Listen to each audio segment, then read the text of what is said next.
memulai pembelajaran hari ini, alangkah baiknya kita berdoa terlebih dahulu ya anak-anak. Silakan kepada ketua kelas, Dimas, untuk memimpin doa. Baik Ibu, teman-teman, sebelum kita mulai pembelajaran pada hari ini, ada baiknya kita berdoa menurut kepercayaan masing-masing. Berdoa dimulai.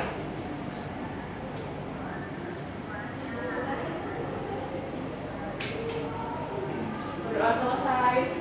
Baik, terima kasih Dimas. Nah, Ibu akan mengabsen terlebih dahulu ya. Salmi, Hadir. Nadia, Hadir Bu. Natasha, Hadir Ibu. Nabila Dwi Nuran, Hadir. Delvi, Hadir. Aida, Hadir Ibu. Putri Aini, Hadir Bu. Dimas, Hadir Ibu. Weni, Hadir Ibu.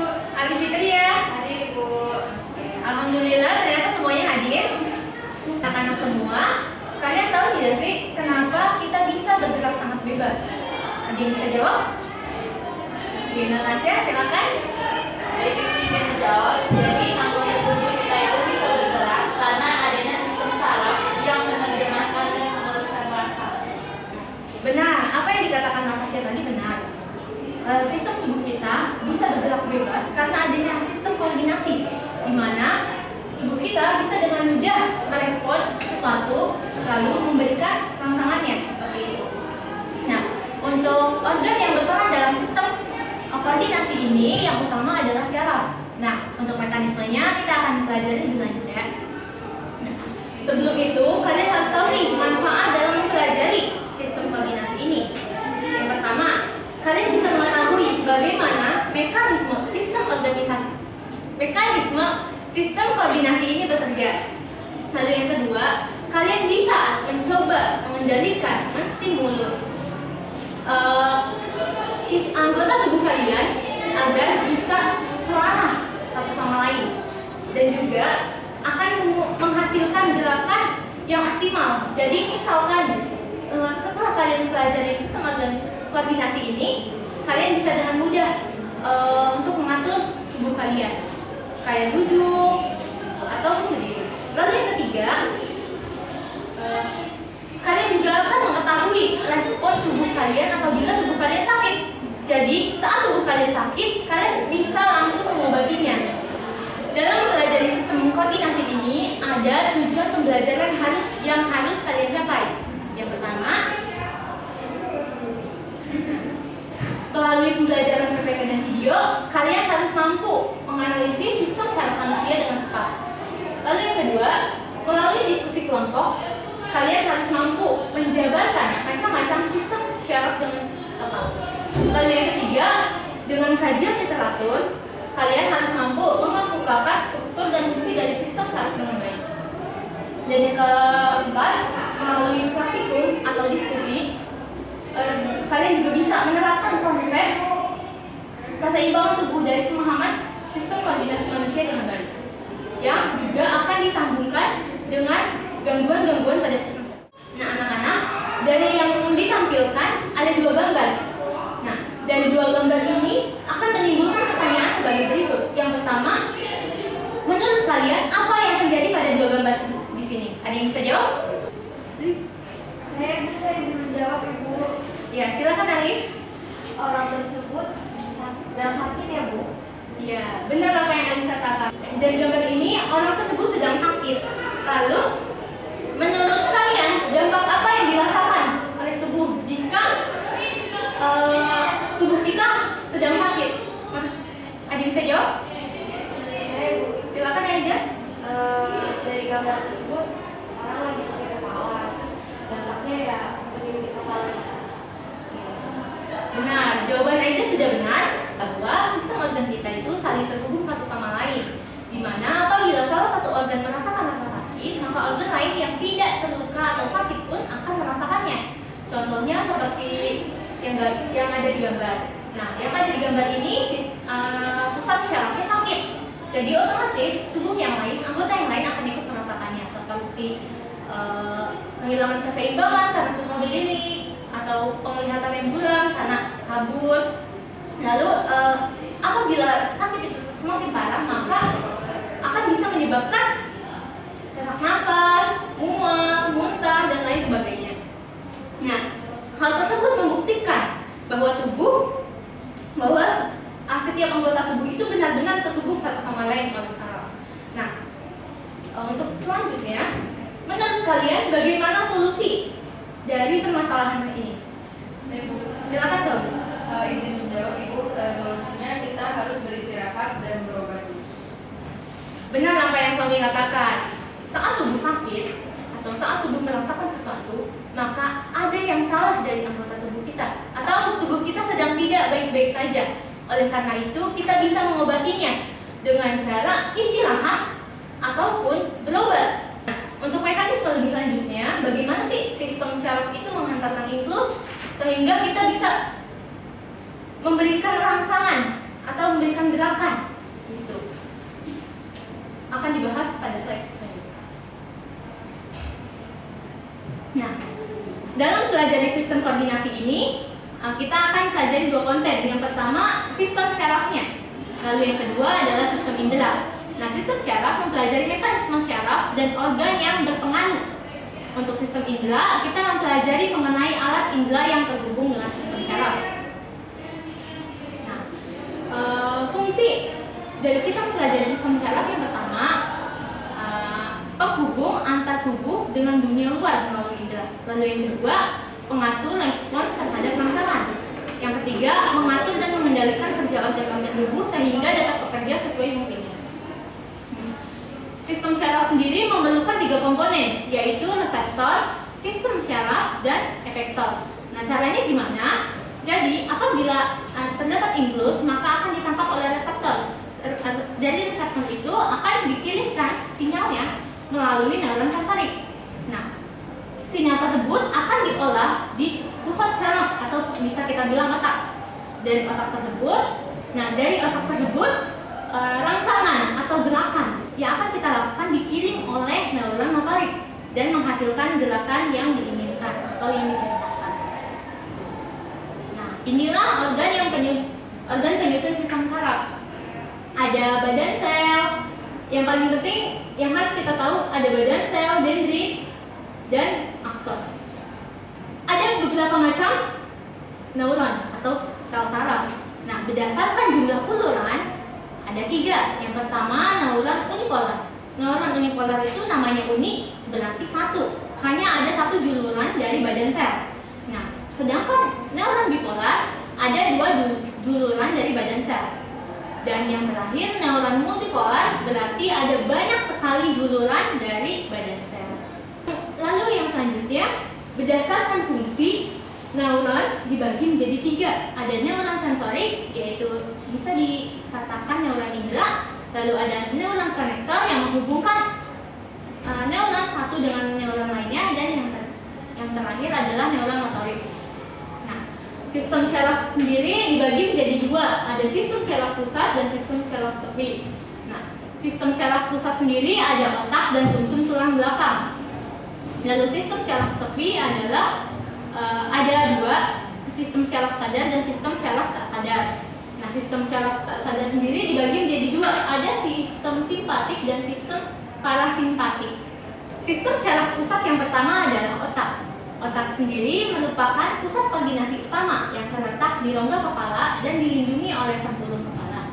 Lalu otak sendiri dibagi menjadi beberapa bagian, yaitu yang pertama adalah lobus frontalis, lalu ada lobus parietalis, ada lobus occipitalis, ada lobus temporalis, dan ada otak kecil. Masing-masing dari bagian otak tersebut memiliki perannya masing-masing. Lobus frontalis yang berperan dalam perasa, berbicara, dan penciuman. Lalu ada lobus temporalis yang berperan dalam pendengaran. Ada lobus occipitalis yang berperan dalam membaca, bahasa, dan lainnya. Dan ada lobus parietalis yang berperan terhadap sentuhan, tekanan, dan kontrol tubuh dan otak kecil. Lalu yang kedua ada sumsum tulang belakang. Nah, sumsum tulang belakang ini akan berperan dalam gerak tidak sadar kita. Nah, gimana sih sistemnya? Jadi apabila ada suatu impuls, maka neuron sensorik akan langsung mengirimkannya ke sini, akan langsung masuk dan bertemu. Jadi ini sistem syaraf sadar itu tidak tidak bertemu di otak. Jadi tidak diolah di otak dulu. Jadi langsung bertemu dengan badan sel neuron motorik dan menghasilkan efek yang kita inginkan. Seperti itu. Yang kedua, tadi pembagian sistem syaraf, ada sistem syaraf pusat dan ada sistem syaraf tepi. Apa sih sistem syaraf tepi itu? Nah, sistem syaraf tepi sendiri berfungsi untuk menghubungkan sistem syaraf pusat dengan organ-organ tubuh. Berdasarkan arah impulsnya dibagi menjadi dua. Ada sistem syaraf afferent dan sistem syaraf efferent. Apa sih bedanya? Nah, afferent ini membawa impuls dari reseptor ke syaraf pusat. Sedangkan efferent itu membawa impuls dari syaraf pusat ke efektor. Lalu berdasarkan asalnya, sistem syaraf tepi dibagi menjadi dua. Ada sistem syaraf kepala dan sistem syaraf tulang belakang. Nah, sistem syaraf tak sadar. Sistem syaraf tak sadar tersusun atas sistem syaraf simpatik dan sistem syaraf parasimpatik. Nah, lalu gimana sih terjadinya gerak? Seperti yang tadi Ibu bilang, bahwa untuk gerak biasa, suatu rangsangan atau ibarat apabila kita menginginkan sesuatu, menulis misalkan, maka mata kita akan melihat sesuatu. Ada rangsangan. Nah, rangsangan tersebut akan ditangkap oleh reseptor. Lalu reseptor nanti mengirimkan impulsnya atau rangsangannya melalui neuron sensorik. Nah, neuron sensorik itu mengantarkannya langsung ke pusat syaraf. Di pusat syaraf, apa yang kita inginkan itu diolah. Oh, si Nura mau ini, mau nulis gitu. Oh, berarti butuh apa? Butuh pensil, butuh buku. Maka dari pusat syaraf itu, si buku dan pensil yang ingin diambil dikirim perangkat impulsnya ke melalui neuron motorik ke efektor. Makanya Nurat bakal gerak gitu, ngambil pensil, ngambil buku buat nulis. Nah, untuk refleks, contohnya itu seperti misalkan kita terkena gosokan, sesuatu yang benda panas, atau kita dipukul, maka responnya yaitu rangsangan yang datang akan mengenai reseptor dan di reseptor rangsangan tersebut dihantarkan melalui neuron sensorik. Dan neuron sensorik tidak bertemu di pusat syaraf, tapi bertemu di neuron konektor. Dari neuron konektor disambung ke neuron motorik dan menghasilkan efek yang kita inginkan. Misalkan terkena panas tadi, gitu, kita langsung kabur. Tapi otak kita nggak ngolah. Itu karena sumsum tulang belakang. Atau misalkan dipukul, itu kita langsung refleks menghindar kan? Nah, itu karena sumsum atau gerak. Nah, lalu ada sistem indera. Alat indera sendiri adalah organ yang peka terhadap rangsangan tertentu. Manusia sendiri memiliki 5 alat indera utama, yaitu mata, telinga, hidung, lidah, dan kulit. Nah, yang pertama ada indera pembau atau bisa kita sebut hidung. Di hidung sendiri terdapat beberapa syaraf atau banyak syaraf yang berspesifikasi khusus, di mana syaraf tersebut sangat sensitif terhadap bau atau gas. Nah, syaraf tersebut ada di traktus olfaktorus. Lalu yang kedua ada indera penglihatan. Seperti yang kita tahu, indera penglihatan kita itu ada yang namanya kornea. Nah, di kornea tersebutlah banyak sekali syaraf-syaraf yang terhubung langsung. Kelainan pada mata bisa kita lihat ada miopi, ada hipermetropi, dan masih banyak lagi. Lalu indera selanjutnya adalah indera pengecap atau biasa kita sebut lidah. Nah, di lidah sendiri itu ada yang namanya papila. Nah, papila tersebut banyak syaraf pengecap yang sangat sensitif terhadap rasa. Jadi, apabila lidah kita terkena makanan atau sedang memakan sesuatu, maka kita bisa merasakan rasa makanan tersebut. Nah, mungkin kalian tuh pernah dengar kalau lidah itu rasanya itu dibagi menjadi 4. Ada lidah yang bisa merasakan rasa manis, pahit, asam, dan asin. Nah, sebenarnya untuk yang informasi tersebut itu bisa Ibu bilang hoax. Karena faktanya lidah tidak dibagi menjadi beberapa sisi. Lidah itu masing-masing bisa merasakan rasa dari yang kita makan. Hanya saja sensitivitasnya berbeda. Lalu ada indera pendengaran. Nah, indera pendengaran sendiri paling banyak sistem sel sarafnya di struktur koklea. Selanjutnya adalah indera peraba. Nah, indera peraba itu bisa kita bilang adalah kulit yang menutupi seluruh tubuh kita. Nah, kulit kita itu sangat sensitif terhadap benda-benda yang kita sentuh. Misalkan kita menyentuh meja, maka kita bisa merasakan bentuknya. Nah, tidak hanya itu, indera peraba atau kulit kita sendiri sangat peka terhadap suhu.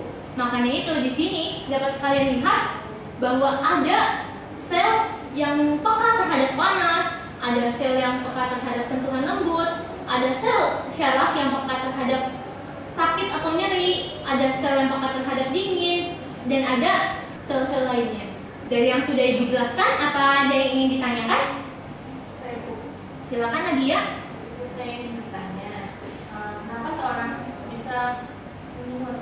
Apakah karena ada yang bermasalah dengan saraf matanya Bu? Oke, pertanyaannya bagus ya Nadia. Jadi, ya, mata seseorang minus itu bukan disebabkan oleh syaraf. Mata minus itu terjadi karena pertumbuhan bola mata yang terlalu panjang, atau kelengkungan kornea mata yang terlalu cekung, sehingga apabila ada sinar cahaya atau benda yang dibiaskan, maka fokusnya akan mencapai titik di depan retina, bukan langsung pada permukaan retinanya. Makanya itu kita melihat sesuatu jadi kabur. Sudah paham, Nadia? Paham Bu.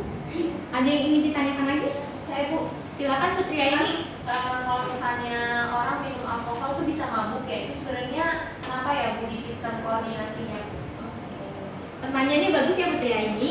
Nah, alkohol sendiri bisa membuat mabuk karena mengandung etanol. Nah, etanol sendiri itu berbentuk padat dan mudah larut di dalam air. Nah, apabila etanol tersebut masuk ke dalam sistem pencernaan atau sistem metabolisme tubuh, maka akan mudah dilarutkan dengan air dan masuk ke dalam aliran darah dan nantinya akan menyatu pada membran sel. Bahkan etanol sendiri bisa masuk ke jaringan tubuh, otot, kulit, serta yang paling parah adalah otak.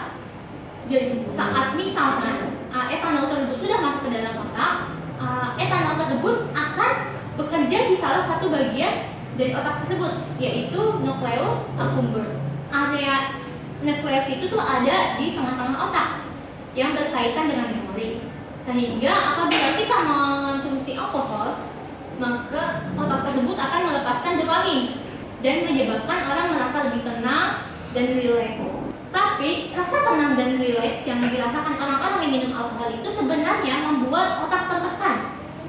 Jadi alkohol sendiri bisa menyebabkan komunikasi dan pergerakan dan antar reseptor itu menjadi lebih lamban. Makanya orang yang minum alkohol itu gerakannya kayak tidak seimbang. Apakah sudah paham? Putri Aini, Bu, terima kasih Bu. Apakah masih ada yang ingin ditanyakan kembali? Cukup ya Bu. Baik, karena kalian sudah paham, selanjutnya Ibu akan memberikan tugas kelompok. Nah, tugas kelompok ini mudah. Kalian cukup mencari banyak referensi mengenai permasalahan yang berhubungan atau yang bisa menyebabkan sistem koordinasi terganggu. Nah, tapi sebelum membahas lebih lanjut atau lebih detail tentang apa tugas tersebut, Ibu ingin kalian membentuk kelompok yang terdiri dari 2 sampai 3 orang. Nah, kelompok tersebut bebas, kalian yang menentukan. Ibu beri waktu 10 menit, lalu setelah itu kalian harus sudah duduk sesuai dengan anggota kelompoknya masing-masing. Dimulai.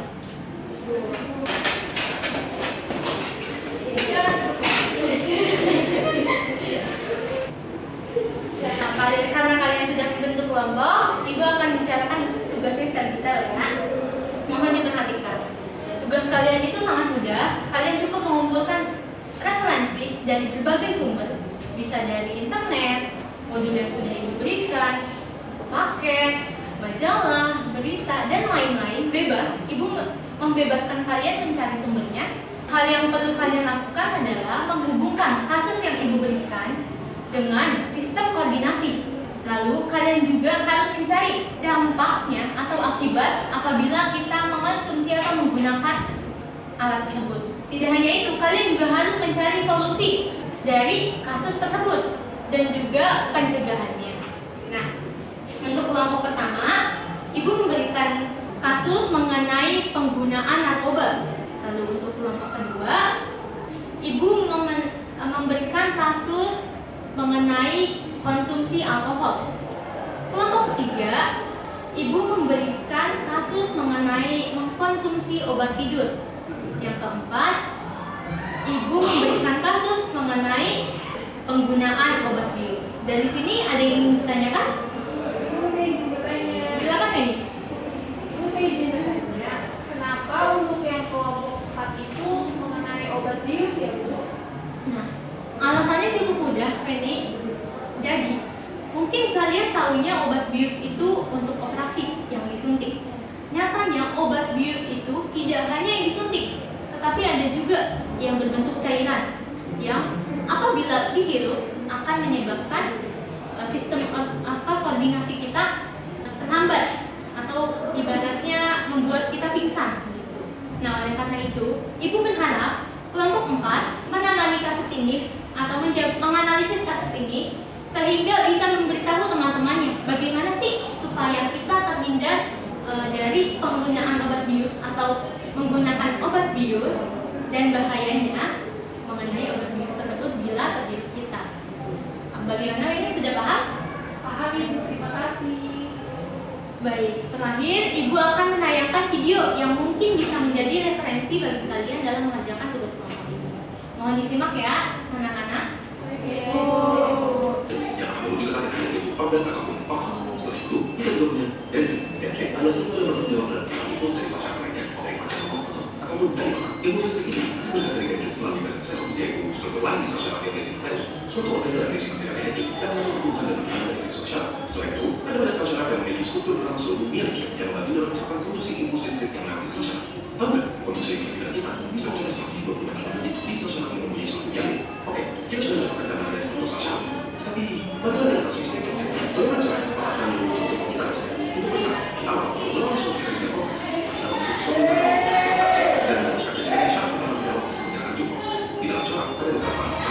Ketika kita kembali di dalam sel syaraf, yang ada pusat syaraf, sel syaraf berikutnya ada celah yang bernama sinaps. Jadi, potensial yang memproduksi listrik akan diterima oleh dendrit sel syaraf pertama, diteruskan melalui tubuhnya dan mencapai akson. Di beberapa gelombang sel syaraf pertama, ada sesuatu yang bernama neurotransmitter. Suatu zat kimia yang berperan dalam produksi listrik dari satu sel syaraf ke sel syaraf lainnya. Neurotransmitter akan dilepaskan di sinaps dan menghasilkan suatu konsentrasi di sel syaraf kedua. Di sini, listrik tersebut akan dibawa dari sel syaraf ke sel syaraf lain. Sampai akhirnya, sel syaraf terakhir memproduksi listrik dalam kadar simbol. Alhasil, sebuah output akan dihasilkan melalui proyek proses ini dan kita mengusahakan suatu pada diri yang berbagi dengan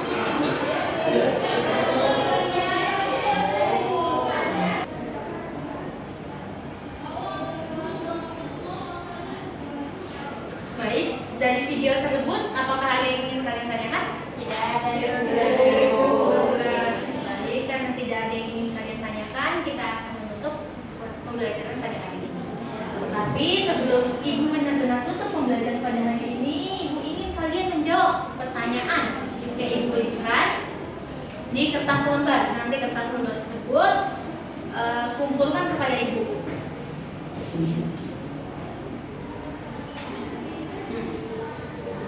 Ibu bagikan terlebih dahulu ya kertasnya.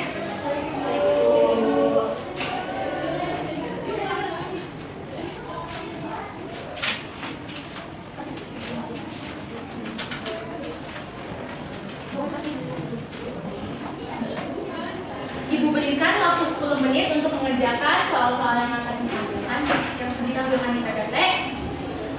Silakan dimulai dalam mengerjakannya. Soal pertama selesai. Kita akan masuk ke soal berikutnya ya anak-anak. Silakan berjalan. Baik anak-anak, waktu pengerjaan sudah habis. Sekarang bisa kalian kumpulkan jawabannya.